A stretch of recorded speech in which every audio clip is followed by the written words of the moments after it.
Hello guys, అందరికీ welcome to my channel. నేను మీ Manisha. Soros topic ఏంటి అంటే కర్ణాటక స్పెషల్ వాంగీబాత్ అనమాట. సో వాంగీబాత్లో ఒక స్పెషల్ మసాలా ఉంటుంది. సో ఆ స్పెషల్ మసాలా ప్రాసెస్ ఇది అనమాట. సో ఏంటి అంటే సింపుల్ అండి.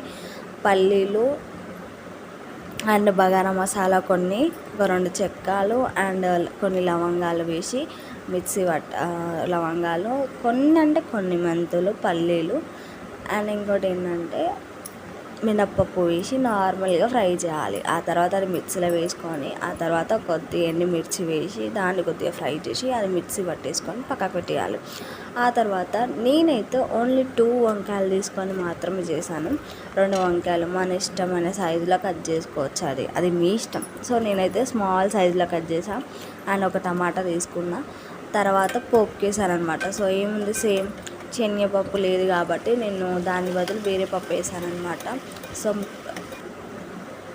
పోపు గింజలు, ఎండుమిరపకాయలు అండ్ పల్లీలు, వేరే పప్పు ఉంటుంది. ఆ పప్పు పేరు నాకు అంత ఐడియా లేదు. సో అది అండ్ కొన్ని ఒకటే ఉల్లిగడ్డ, చాలా ఎక్కువ అవసరం లేదు. ఒక ఉల్లిగడ్డ అండ్ టమాటా అండ్ వంకాయ 3 ఒకేసారి వేసి కలిపేసి కొద్దిగా పసుపు వేసి ఒక 5 మినిట్స్ కలపాలి. ఆ తర్వాత కొద్దిగా కారం వేసి అండ్ మనం తయారు చేసుకున్న వాంగీబాత్ మసాలా ఉంది, అదే పొడి ఉంది కదా, మసాలా పొడి, ఆ పొడి కూడా వేసి నార్మల్గా కలిపి అది కొద్దిగా అయిన తర్వాత రైస్ వేయాలి. రైస్ మనం ఉడికించుకుందనే వేయచ్చు.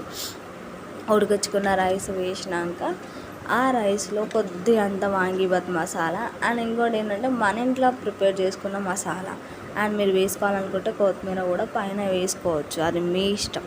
సో ఏముంది, వాంగీబాత్ రైస్ ఈజీ అయిపోయింది.